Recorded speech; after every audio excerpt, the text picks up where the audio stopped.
Here's the key fob for the Subaru Outback. Let's go ahead and get a small flathead screwdriver to put it right in that slot there, and then give it a firm twist to pry it open. Put it right there and then give it a firm twist just the way I'm showing, and that'll help you pry this key remote open. Once it opens up a little bit, go around that edge and then pry it again, and that'll help you open it all the way.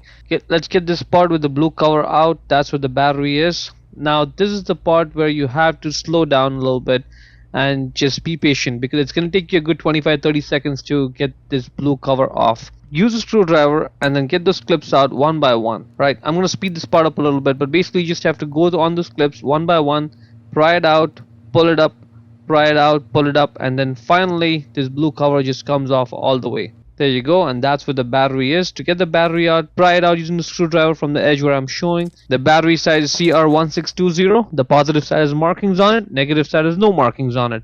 Check the link in the description to buy the new one from Amazon. And now let's put it back in with the negative side facing upwards and then press it down to secure it. Align it over there with the other half of the remote, put it on, and then press it together to secure it. And that is looking good. Now let's put this back in. Now let's get the cover on and then press it together to close it. Make sure it's closed all the way. Let's try this out.